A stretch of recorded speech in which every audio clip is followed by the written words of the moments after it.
All right, welcome to episode 130 of the Campus Comics Cast. Angry, you wouldn't like us when you saw. Oh, I can't even get that right. So, yeah. All right, so I'm gonna start over again. Keep it. No, it was recorded. I'm not saying it will or won't show up at the end, but all right. Don't make me angry. You wouldn't like me when I'm angry. Welcome to episode 130 of the Campus Comics Cast. Angry, you wouldn't like us when we're angry, unless, of course, you've watched the She-Hulk trailer, which we have. I am joined on this episode by Mike Atchison and Chad Schubert. All right, of course, this is the official podcast of Muddy Monster Comics, located at 1422 Walnut Street in Murfreesboro, Illinois. So if you haven't been into the shop recently, please be sure and stop by. And, of course, stop by on July 23rd for the Muddy Monster Comic Con. I'll be there, Shad will be there, Mike will be there. So you can, the two of you who listen to the podcast can stop in and say hi, and we can know that they're who it is that we're out there talking to. So, all right. Well, without further ado, we're actually recording this. This is our second episode we're recording on May 17th. And, of course, the trailer for She-Hulk was actually released today. So we thought we'd give just our first impressions of the trailer. So I think... Who went first? I think Shad went first on Love and Thunder, right? Mm-hmm. So, Mike, you get to go first here on She-Hulk. What were your impressions of the She-Hulk trailer? Well, I mean, I literally just watched it, and we all literally just watched it. Yeah. So, trying to think here, I do want to say that She-Hulk's one of my favorite Marvel characters. I like the combination of the pure strength that comes with being a gamma infused creature, with the witty humor that she's fourth wall breaking, just kind of a fun character, whereas Bruce Banner Hulk hasn't always been fun, more anguished, but I do like her as a character. The trailer, I think it hits the right marks. You can tell it's a TV trailer and not, the production value isn't quite there. It had a little bit of a, I hate to say, a little bit of a Shrek feel to it with the green skin and everything, just some of the animation. And they shouldn't have had to do too much. I don't know who the actress is, but they just had to make her look a little bit bigger. She's not like Hulk bulky, like just bursting and veiny, but she's just bigger in stature, tall and strong. And ironically, I thought that one scene where you just seen her calves, I thought she's got stick legs for being she needs to really work harder on leg day. But I like some of the quips. I can't remember them, but I remember just the feeling I got from that trailer was that it'll probably be a fun TV show. My wife will probably like it, and that means I'll be able to get her to watch it. So yeah, overall pretty good feelings about it. I don't know, in that quick watch, I didn't get a chance to notice who all was, what other characters were popping up, but I'm sure you guys did. All right, Chad. We did a little bit of a second by second watch as we were going through and found a couple of them. I agree with you, Mike. I think it has definitely a fun vibe to it. It looks cool. I'm glad that we're getting interactions with Bruce Banner in it, that it's not there's going to be some crossover. It seems like more than just a little bit. It talks about family, and so it kind of at least gives the vibe that there's going to be more than just one episode with Mark Ruffalo in it. So that's pretty cool. More than I thought we would get as an interaction there. We did get Titania, for sure, and then played by Jamila Jamil, and then what might be a frog something, a frog leg, frog either frog a frog heart. man or a leapfrog. Yeah. in there. And then we got Abomination. Tim Roth's back. I do like the whole concept of her.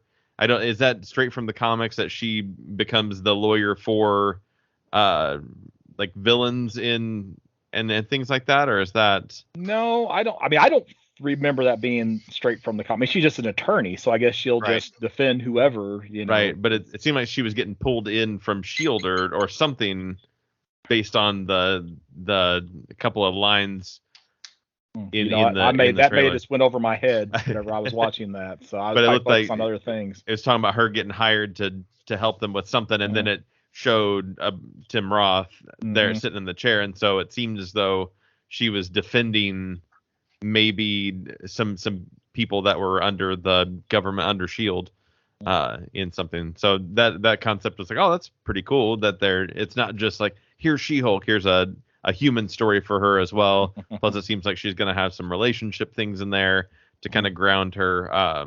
So yeah, it seems for the minute and a half or whatever it was that we weren't expecting to get today, it was a pretty nice little surprise.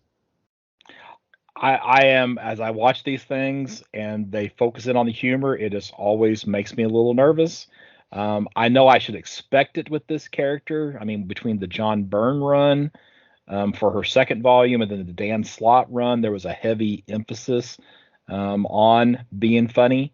I'm glad we're not seeing any fourth wall breaking in the trailer. Of course, that can actually change, but this is it looks like we're going to get a lot of jokes about Tinder and Instagram, just because she seems to like always have her cell phone in her hand throughout this trailer. I do like the ties back to the Marvel Cinematic proper, bringing Abomination back in.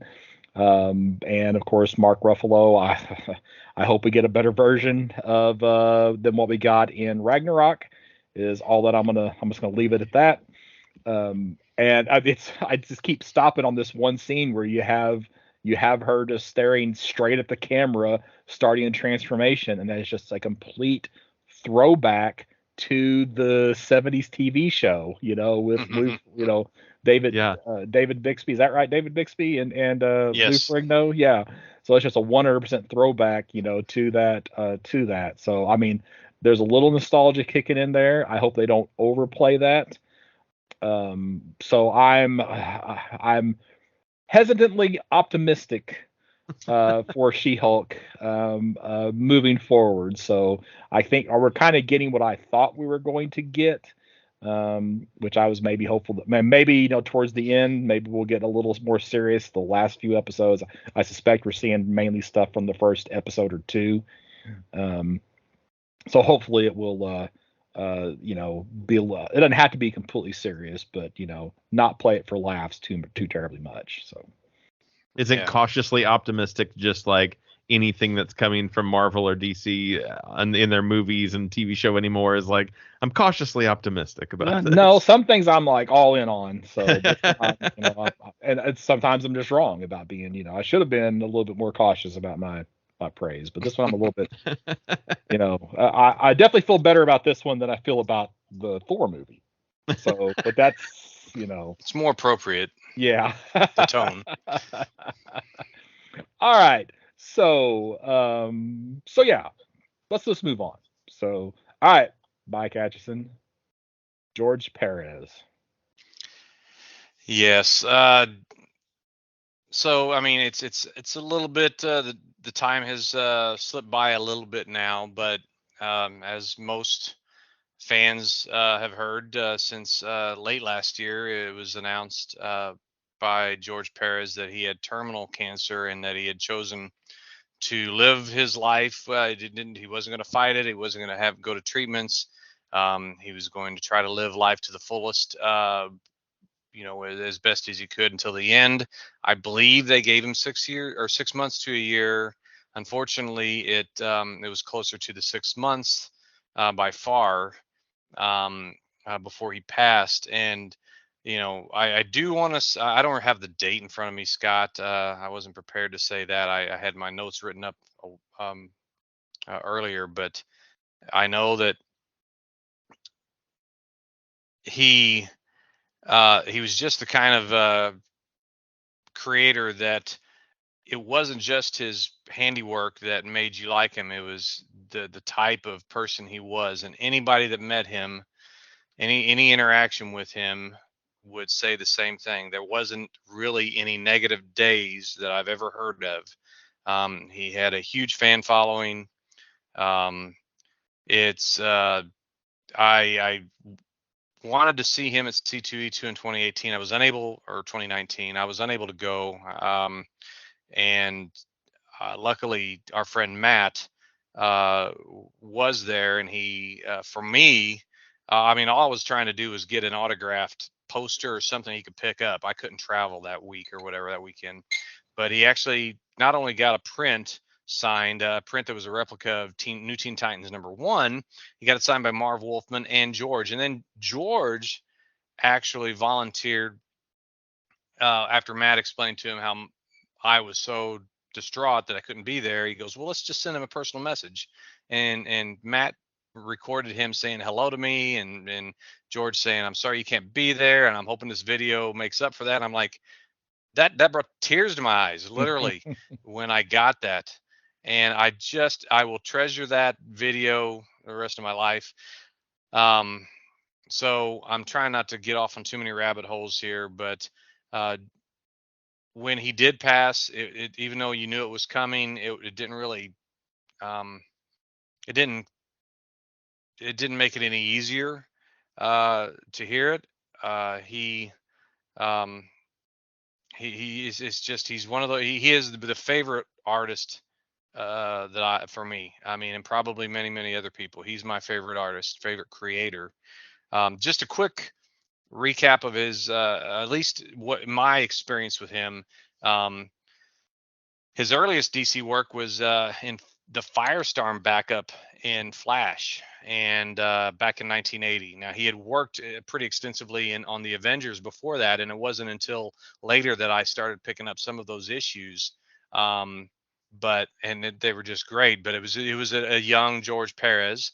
Um, but right after that tale, I mean, immediately after that Flash 289 in the Firestorm backup, he the DC Comics Presents #26 featured those inserts. They were previews that were sort of free of charge. They were maybe, gosh, they weren't many pages long. I can't Eight. remember, but it was 8 pages. I think Okay. they were 8. Yeah.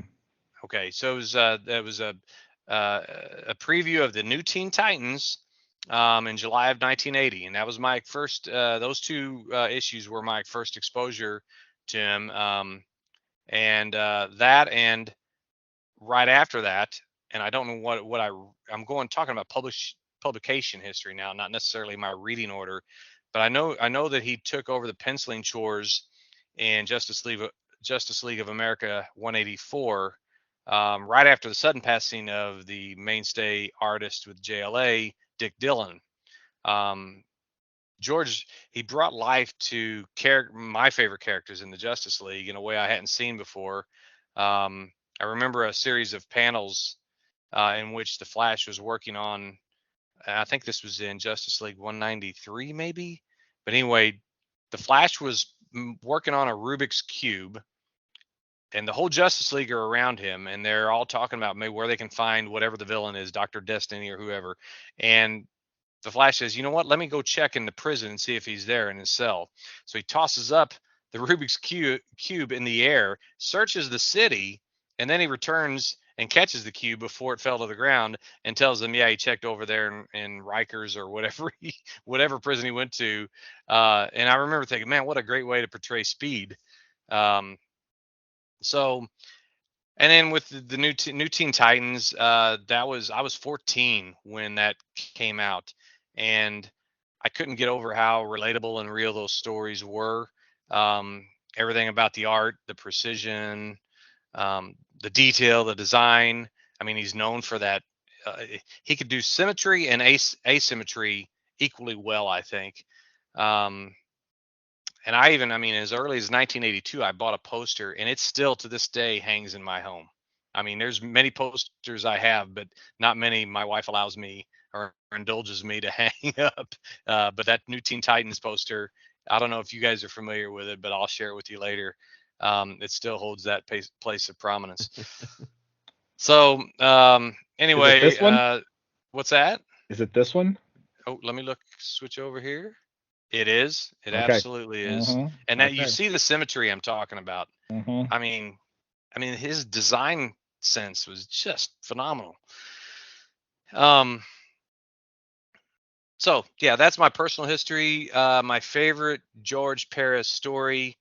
I just absolutely, I struggled with this. I gave it more thought than my Neil Adams, just because there are a few I could pick, but it has to be Crisis on Infinite Earths. It's the magnum opus for him and Marv both, the longtime partners, and they took um, they took what could have been just another. Well, at that time, you couldn't even say it was just another crossover because it was literally the granddaddy crossovers. It even, I don't know if timeline wise it was before um, Secret Wars, but it was an actual. It was. I don't know, Scott. Tell me if I'm wrong here. Is it what do you? Is it more of a crossover event, or is it than Secret Wars, or are they contemporaries, or is it just my own memory? I don't. Let's find out. I don't remember when It Secret seems like they Wars. were about the same time, but They May probably were have. about, but Crisis had a more dramatic impact than Secret Wars did. okay, Significantly yeah, more dramatic impact. I mean, yeah, it was. Oh, that's not right. Let's see. Here we go. 1984 versus what was it? 85. 85. Okay, so 85 for Crisis. yeah. I just, I think that Secret Wars gets credit for being like the first like maxi series or something like that, but nothing really changed in hmm Secret Wars.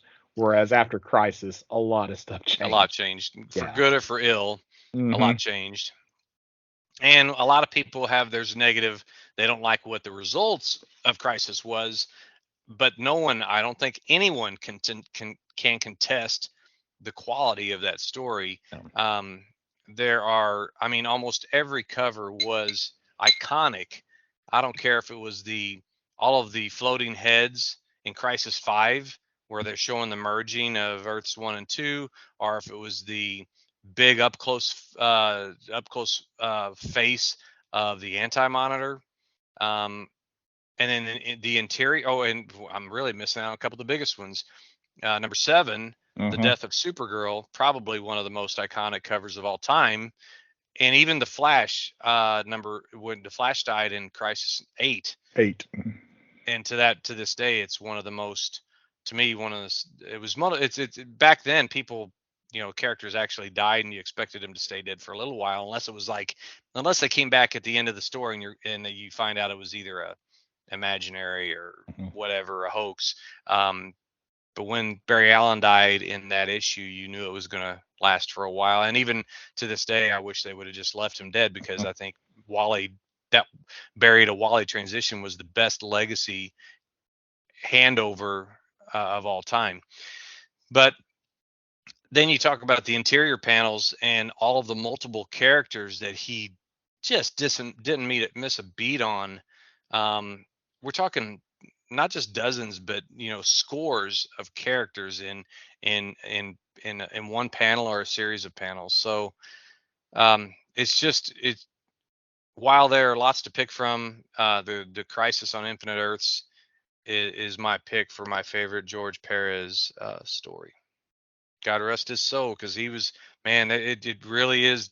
It dates you when you think about people like George and Neil passing. So anyway, I'm not trying to be too morbid or sad, but it's pretty. Well, these are Um, significant yeah, individuals who, if you grew up reading comics for the last 40, anytime in the yeah, last 40 years, yeah, that though both of them had, if you didn't recognize those two, you didn't recognize anybody, right, and especially with the quantity of work that George Perez did, I, yeah, that was, I mean, at both Marvel and DC, and he was part of some of the biggest events still to this day at both Marvel and DC. Yeah. I mean, there are a few that, I mean, between Infinity Gauntlet and Crisis on Infinite Earths alone, if that's all he did, Yeah. that's all Yep. it would have taken. So. Yep. Yeah. And then for my cover, I'll wrap it up pretty quick. It's New Teen Titans number 36. If you want to pull it up. I'll try.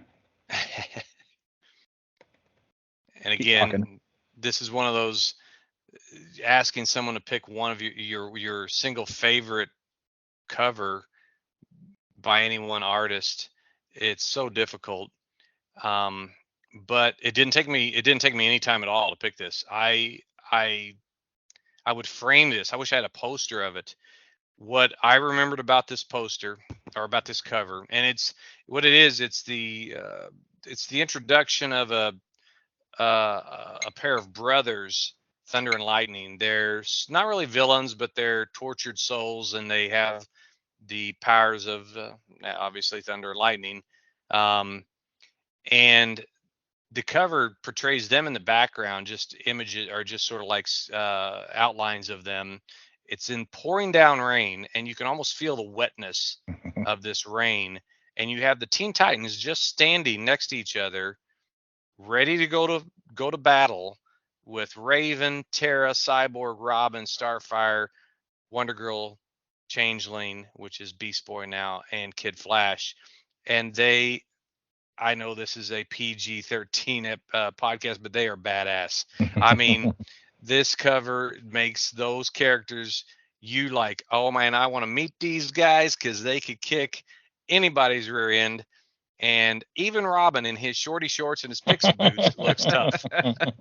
And it's just only Perez could pull that off that I recall.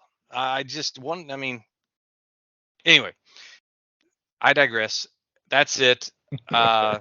Please, if not for no other reason, go pick up this book out of a back. You could probably get it for $1 out of a back issue bin. But just admire the work of one of the all-time masters of his craft. Chad, what do you got? Well, I like this issue you've got here, Mike, that you pulled up. It reminds me of one of the things I've noticed that George does that you don't see a lot of is his work with the black backgrounds. I really like that in that cover, and the cover that I had picked, which is the book that is the Crisis on Infinite Earths #1 cover, the spread, the wraparound of just like that. I've got a poster of that, dude. That is, really? I know I could have picked that, but yes. Yes. Never mind. Go ahead. No, just that I love that black background because it doesn't feel like that happens often, especially not then. Yeah. And that wraparound with all of those Earths lined up, and there's just chaos in that cover.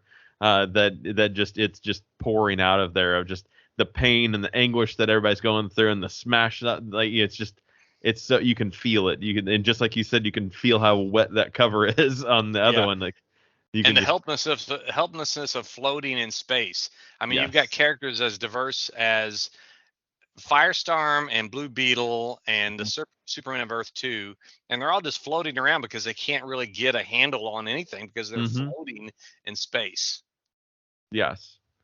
Yeah. So I dig that, and you can feel the emotion in the art there, and I'd really enjoy that.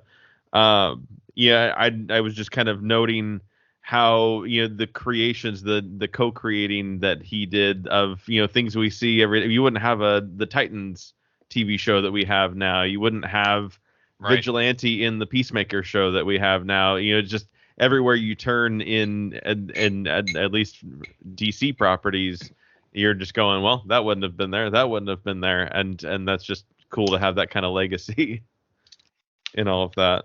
Yeah.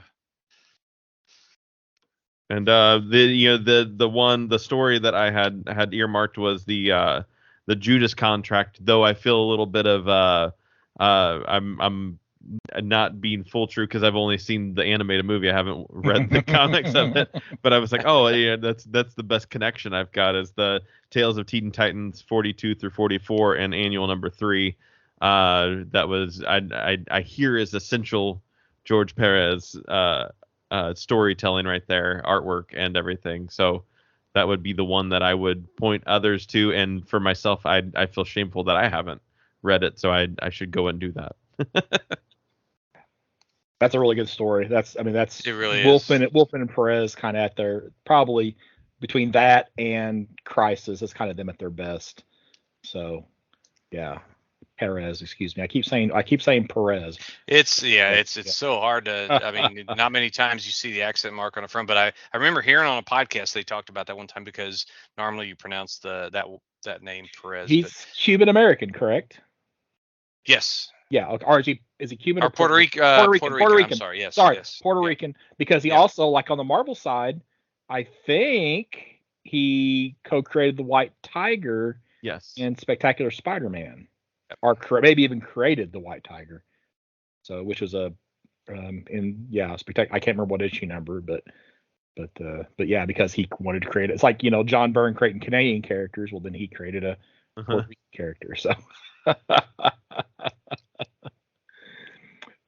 Well, I'm sorry, Shad. Did you have anything else you No, wanted go to ahead. You're good, Scott. Go ahead. Okay. All right. Well, the first comic book I ever purchased was off a spinner rack at Big John's in El Dorado, Illinois, and this is it: Avengers number 184.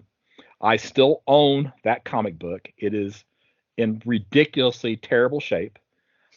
However, I did not know how fortunate I was for the first book that I ever picked up, because not only did I get a George Perez cover, I got John Byrne interiors.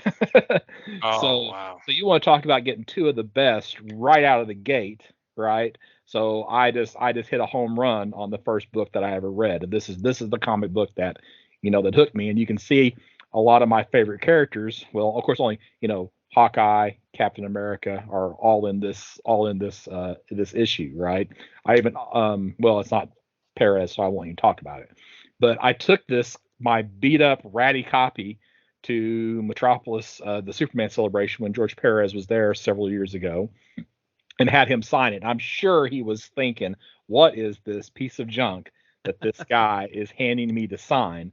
But didn't matter. That's I actually had a nicer copy. I have my original beat up copy that's signed, and then I have a slightly nicer copy that I also had him sign. And then also while I was there, he did a Captain America head sketch for me. So I have a Captain America head sketch from George Perez as well, which is a funny story attached to that. Because if you've ever been to the Superman celebration, they bring in artists most years. All right. And any year that you would go, like Carmine Infantino was there one year. So they had the producer of Superman 2 in this room, and there were people lined out of the room a quarter mile down the street. That's probably a little bit of exaggeration, to go talk to this guy. And then you can stand there and see this line, and you look over to your left, and there was sitting Carmine Infantino, and he had nobody at his table. So there's not a lot of emphasis on the comic creators at the Superman celebration. So George Perez was invited there. I thought, man, this is great. Nobody pays any attention to these artists at these shows. I'm going to be able to go get a really, really super sketch from George Perez. Boy, was I wrong. This was the first year that the lines were absolutely crazy. And it's because of who he was and how well known he is. And at this point, I was setting up and selling stuff at Superman Celebration, so I couldn't be away from my stuff for the 2 or 3 hours that it was going to take for me to go through the line and get this sketch and get my book signed. So my wife, God bless her, went and stood in the line for me, and she stood in line for had to have been 2.5 hours. She gets to being second in line, and somebody comes in. Sorry, folks, George has a panel he has to go do. He's going to have to leave. and you'll have to come back later. And she's like, she has no idea who it is that she's been standing in line for the last 2.5 hours. And she's like, I'm next. I'm next.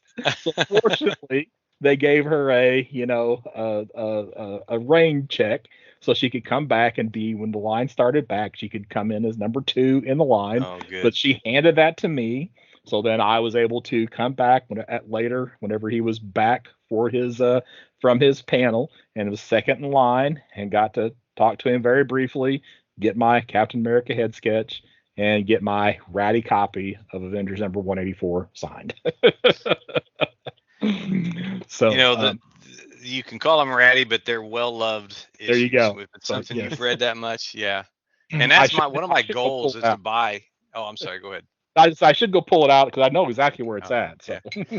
I'd like to collect all of the Perez drawn Avengers, both from the late 70s, early 80s, and from his Kurt Busiek run, Heroes Return or whatever it's called, in the 99 or so, 98, 99. Right. Yeah. Now, but my comic story for Perez, being the Marvel guy, is Infinity Gauntlet. So, yeah. While this was like the story that was, obviously it had a huge impact and led into the big event of the Marvel Cinematic. But this was, this was it. This is the first thing that I really, really recognized, Perez for. There's a little, hyphen above the E there. So, and it's, definitely put him on the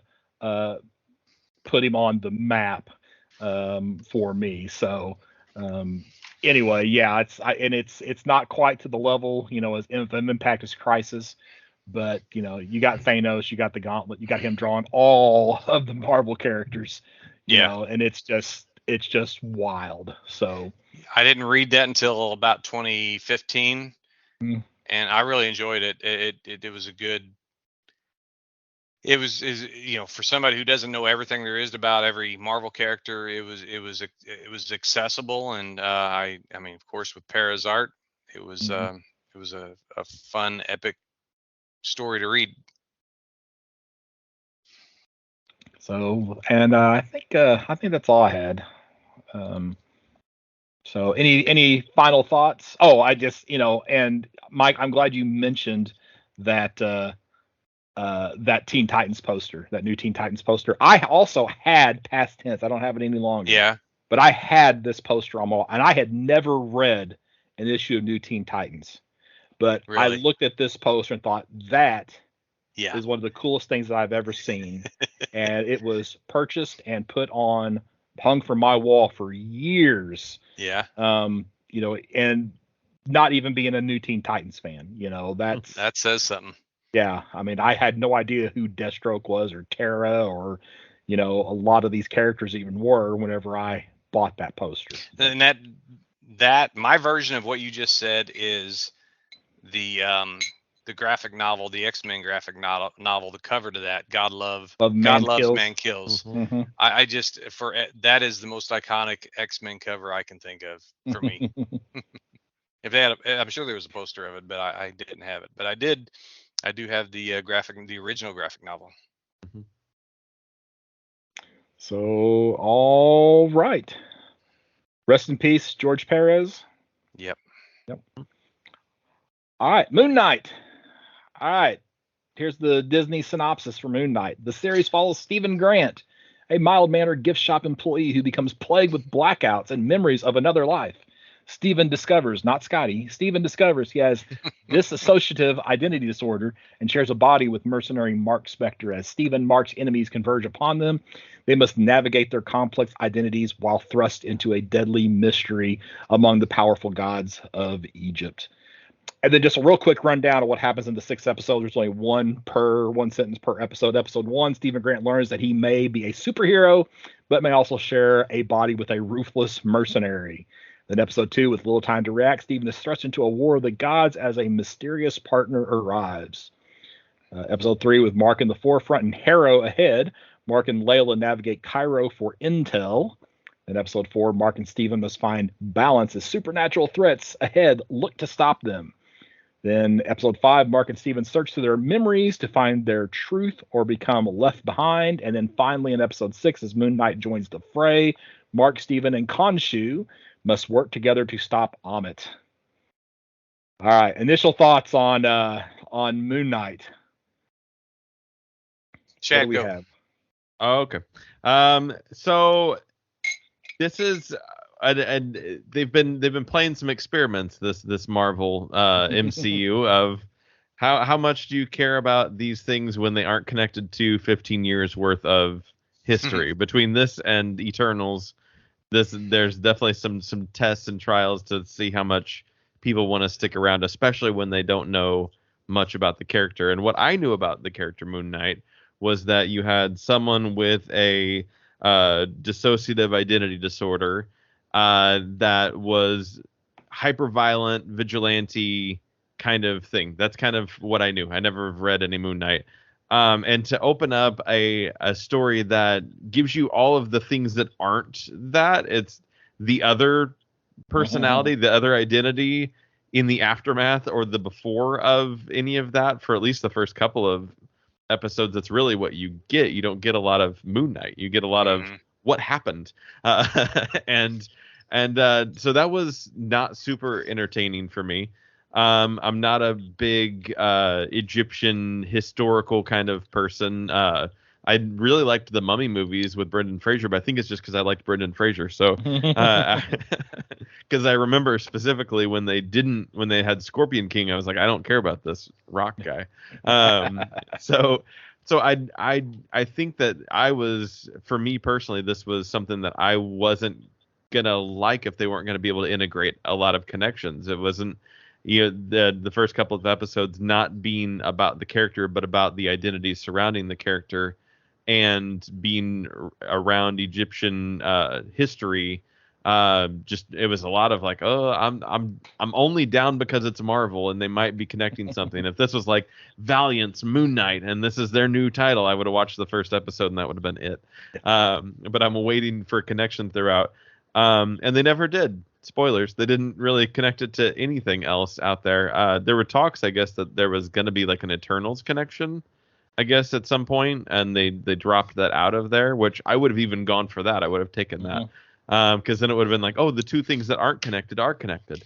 They would have made their own little island. But overall, it wasn't a bad story, and it wasn't that it wasn't entertaining.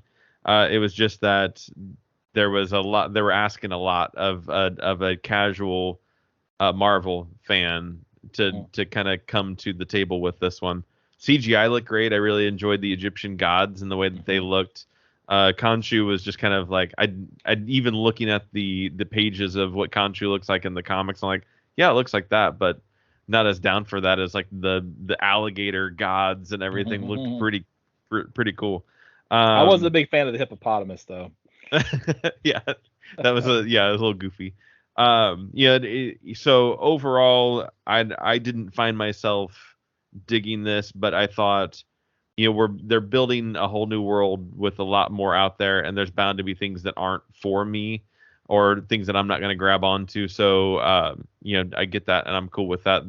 This can live and exist in its thing, and once they connect this character in with some other part of the MCU, I might go back and go, that was really cool. I really enjoyed that, but right now it's lacking that thing that I kind of need for me to be excited about it. So in closing, I'm excited for Miss Marvel. Well, we do know what we got an ending at the very end. It says Moon Knight's going to return, right? Yeah. Yeah. So it's like very seldom. They haven't done that for anything other than Loki. Yeah. So we know this character's going to be back. And it was so weird because all throughout this airing and leading up to it, it was like, he's not signed on for anything but these 6 episodes, and it was very highlighted that there wasn't a guarantee of getting, I can't even think of his name right now, Oscar Isaac. Yeah, Oscar Isaac back for anything. It was like, well, And even there were interviews of him going, well, I had 6 episodes and that's all I know about. And so it was oddly that, and then they tag it with that and a very apparent ending that we have to keep going with this, whether it's in a season 2 or if it's in some other Marvel property. Yeah. Well, immediately the Stephen Grant personality just got on my nerves. Yes. I mean, and now I know that's probably was by design, but we get into this series, right?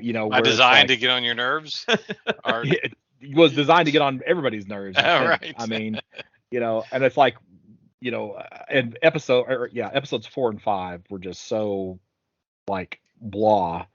But the one thing that I thought was good, that's not the right way, is like the Stephen Grant, personality is quote unquote dies. I thought, okay, we're getting rid of that personality, but no, he comes back.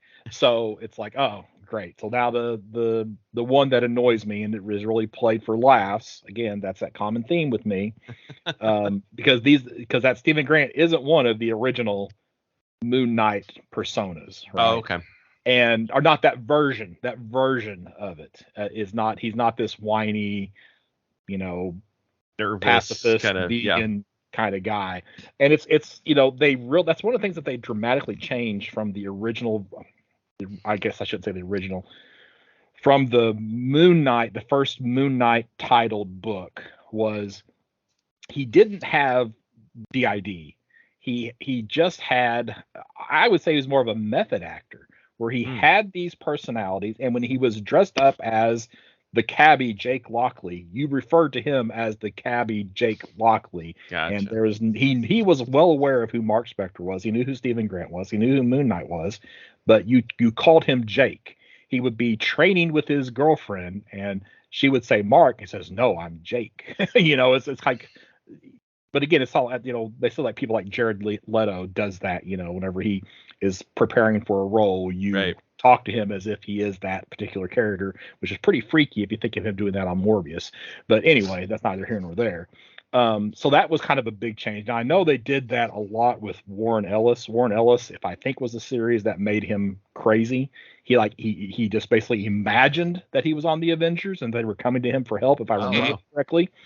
And then I think it was the Jeff Lemire series where we got the whole suit, the Mr. Knight or that's right. I couldn't come up with the name, Mr. Knight. Yes, thank you.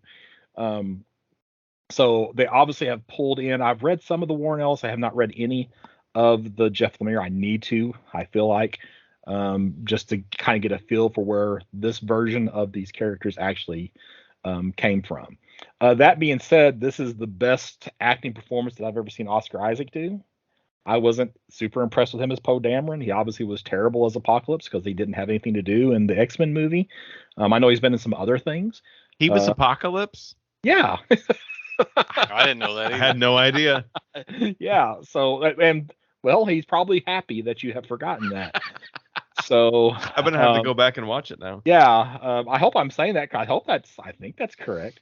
The actress who played Layla was really, really good. There was some rumor that she was going to take over as Moon Knight, and they were kind of setting things up for that.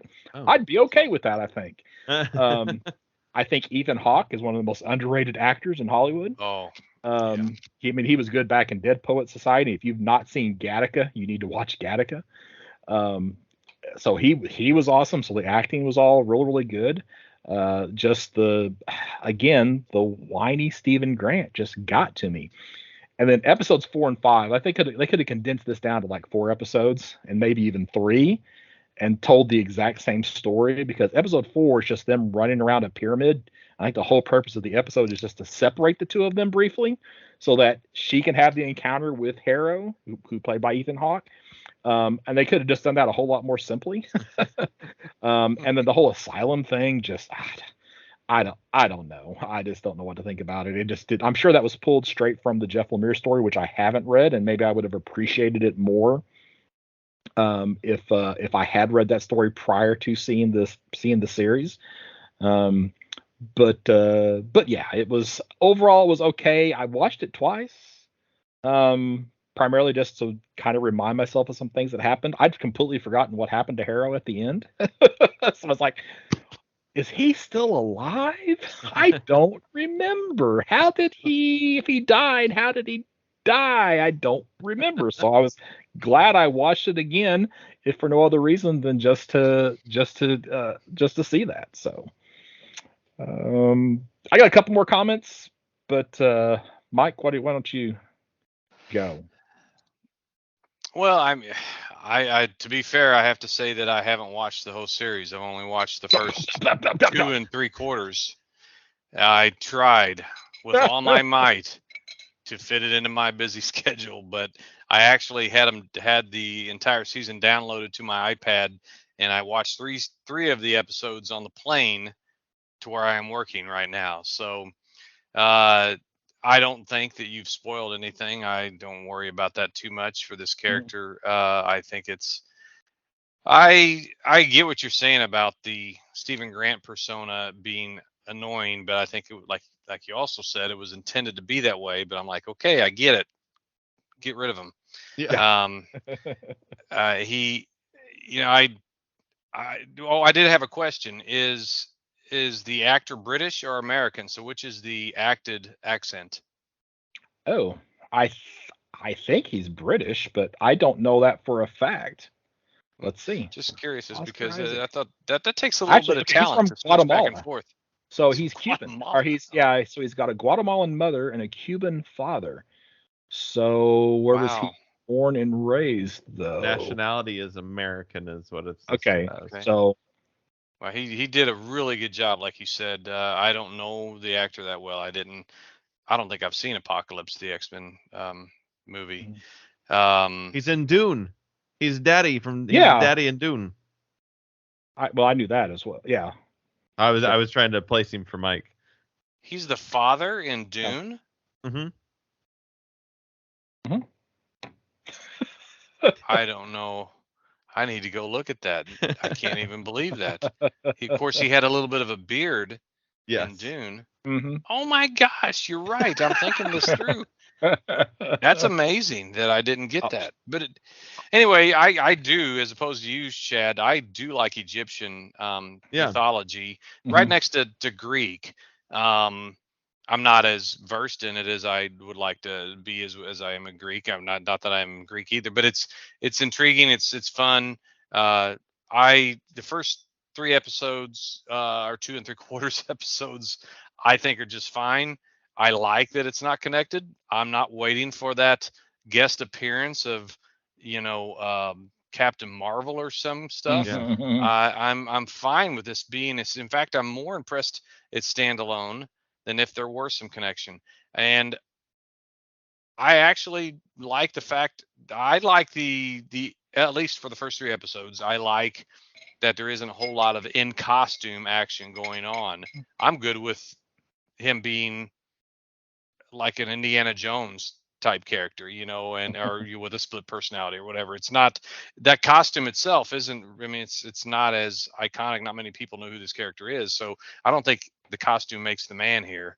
And the At costume least so the far. costume they use in the series is not the costume that he's known for, because Okay. they're using that mummy wrap costume Yeah, I as wondered opposed about to that. Yeah. as opposed to his original costume, Yeah. which is how he's traditionally pictured, which is all, and it's really silver because Yeah. of his werewolf by night appearance. And Yeah. thus it's silver because he was fighting a Yeah. werewolf. So Okay. But I think it's fairly good creation or interpretation of this character that I don't know anything about the original character, but um, I think I was trying to think of other comic characters that had similar situations, and the closest, me being a DC guy, the closest I come up with was it's like part Man Bat, where he doesn't have control over these switches between, you know, uh, alter egos, and part Firestorm. We have the Matrix. You've got him speaking to the voice in his head. I did get a kick out of the Khonshu saying things like, "Oh, the idiot's in charge again." yeah. That was kind of funny. But anyway, yeah, I'm really, I enjoyed this to the degree that I could. I would have watched it regardless of any connection to any overarching, universe.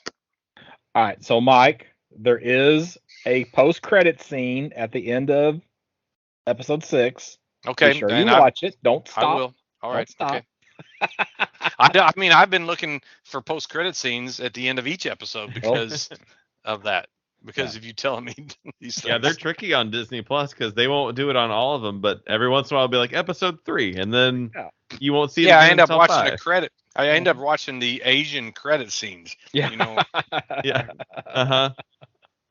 Now, okay, so I am going to talk about the post-credit scene. So if you want to go la la la for I the am. next 30 seconds, Just give me the high sign when I put my wave headphones like back this on. when it's okay to put them back on. Okay. So, okay. Okay. All right. So we got the big reveal at the end is we have Jake Lockley, which is what's funny is it's his cab driver personality in the comics. So he's the one who is the driver for Khonshu.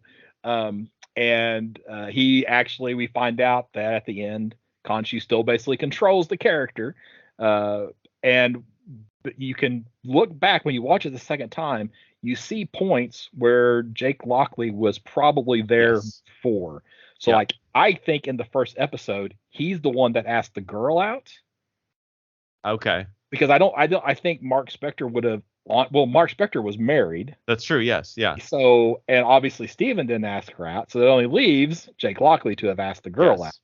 All right. And then of course there's one of the fight scenes where Steven's like, Mark, did you do this? And like Mark's like, no, I didn't do this. So and then of course in the asylum scenes there's this sarcophagus that's kind of shaking.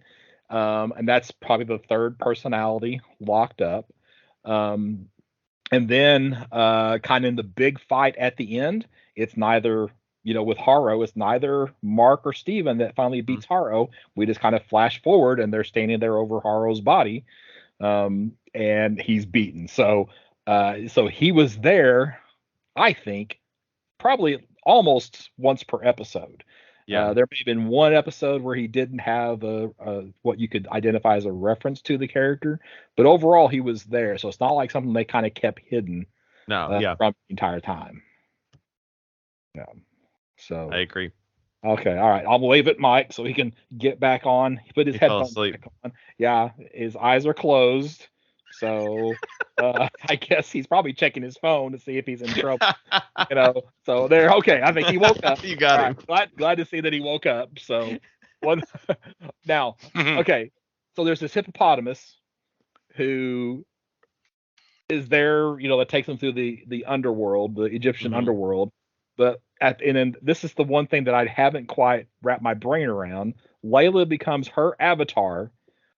Why would the avatar of a hippopotamus of the underworld have golden wings and flies? I don't see the connection there. That kind of it was a cool costume, but yeah, I didn't buy that for a second. As a hippopotamus, all they want to do is fly. That's right.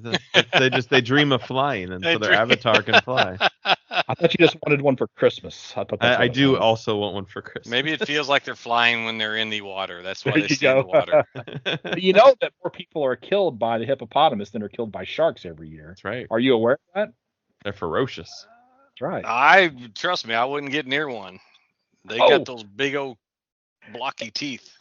And the one Easter egg that I caught in the second episode, they're at the fight at the bus, and on the top of the bus is number WBN0032, which is Werewolf by Night issue 32, which was Knight's first appearance. Nice. So that's in the. What? That is amazing. That's a good catch. Jeez. All right. Well, okay. So Mike, you really can't grade this because you haven't finished it yet. No. All right. So I'm going to grade this a fine, very fine 7. It was good. Like if I were to follow my rule, it's not something. Well, I can't say that I would buy it if I was buying all the collections and stuff, just because of the completest in me on the Marvel stuff. But I would be one that I would kind of reluctantly buy, and it would probably just sit on the shelf primarily. So it's not quite in that, really gung ho into it, but it was good enough. So gives me an introduction to the character. So. Yeah. As it stands right now, I would give it a 6.0 fine. If it depending on how they take it, what season 2 or whatever it is looks like, I may change that, may retroactively upgrade it. But as of right now, I'd definitely say 6.0. All right. Bust out your phones. we'll wrap up this episode with a relatively quick CLZ shake. I usually make you guys go first, so I'll go first this time. And okay. Star So Wars. something I actually have read and remember. So Star Wars Dark Empire issue 2. So back in the day, we didn't have a whole lot of Star Wars going on. So Dark Horse got the license, and I believe that this was the first series that they released. It was Star Wars Dark Empire, and this is the second issue. Cover art by Dave Dorman, and I mean, some of the most amazing Star Wars art that you will ever see is by Dave Dorman. I wonder if I can get to the first issue here. I just got to show the first issue. So he is an amazing cover artist, but in this they are delving into the idea that Luke getting tempted to the dark side. That's the term, Dark Empire. So this was a drought of Star Wars, and this was something that was really, really good. The interior artwork was by Cam Kennedy. He had a very I don't know. He kind of was reminding me, or Sienkiewicz before Sienkiewicz got too crazy, just with lots of sharp corners and lines. So like I really dug the artwork in it as well. But yeah, this was a also actually, you know what? What's crazy? Because what year did it come out, Scott? It would have been 92. Excuse me, 92. So so that was after. Yeah, I mean that was between Return of the Jedi and the prequel movies. Yeah. What's crazy is I have this issue actually right behind me, because I'm working on a set to sell, and I'm missing issue 3. I have 1, 2, 4, 5, and 6, but I happen to have issue that I happen to pull. That's just crazy. It's crazy. Let me see if I can find a good Cam Kennedy. I mean, they even on the intros, they do like the scroll. Yeah. You get. I mean, he did lots and lots of ships, lots of panels, and like I said, it's very squared off, and scratchy lines, but it worked for me. So yeah, this was a excellent series. I mean, weird coloring, had all the strange aliens, but it even brought back a cloned emperor. So, and thus Luke getting tempted to the dark side. Cool. There you go. Somebody else CLZ shake. I'll shake it. Oh, what is that? Oh, Bill and Ted's Excellent Comic Book, number 5. Evan Dorkin. I love Evan Dorkin. Yeah, I haven't read this book though. But I mean, it's Bill and Ted, so you can kind of just imagine. It's the little tagline is "Been caught cheating." So who knows what they're up to with their little shenanigans? Yeah, Bill and Ted. All right, Mike, what you got? All right. Man, it's another key. Oh, okay. Dang. Okay. I'm going to put it up on the screen, see if you guys recognize this at all. Well, it's Flash. Oh, I can't. Okay. I can't tell who else is on the cover with him. Well, it's Batgirl and Bizarro and the Sandman and Aquaman and the Huntress and Captain Cold and the Reverse Flash and Green Arrow and Black Canary, and they're all dancing on the dance floor. So I remember buying this off the spinner rack when I was a kid and just being like, oh my God. It's Flash number 275. And the cover features the real Flash, Barry Allen, dancing with his wife, Iris Allen, who's dressed up at this costume party, at a costume masquerade ball, I should say, as Batgirl. And you have on the cover, you've got somebody dressed up as the Sandman zapping Bizarro, somebody like that dressed up as Bizarro, and Flash is saying, if this wasn't a masquerade party, I'd swear that act was for real. And somebody holding in the foreground a little invitation card saying, you are cordially invited to attend the last dance and witness the death of, and the thumb is covering up the name. And I remember going, oh my gosh, who could that be? And what this is, though, is the death of Iris Allen, Barry's wife, at the hand of a guy named Clive Yorkin, sort of a crazed maniac. Eventually, it's that we find out years later that she actually was, right before her death, transported to the future. But at the time, yeah, she was dead, and Barry Allen had to move on. So Flash number 275, released in July of 1979. And again, what makes it a key is the death of Iris Allen. So, man, I'm happy that one came up. That makes me happy. Yep. All right. Nice. All right. Well, you've done it. You've sat through yet another episode of the Campus Comics Cast. Mike, if they wanted to track you, actually, first, do we know what we're doing next, Shad? It's previews. It must be previews unless It'll we just get a wild hair, right? That's right. It's June previews for the books coming out in August, most likely. Okay. All right. So, Mike, where would people reach out to you at? Old-fashioned email, Mike. No, not Mike. Not Mike. It's M for Mike. m.atchison90 at gmail.com. I'm just laughing. I'm laughing at Shad laughing at me. You old fogey. You can find me on Facebook at Shad Schubert. That's ShaadSchubert.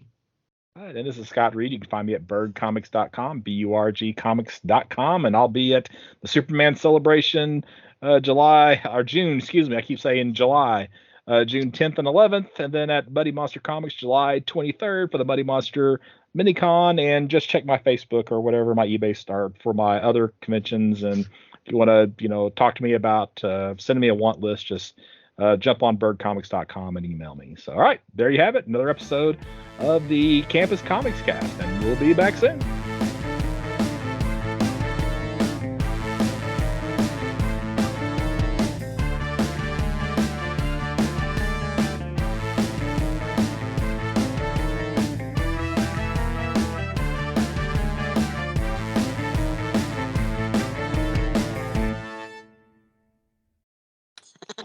I like how Shad laughs at my jokes, even though they're not remotely funny. You're just too kind, Shad.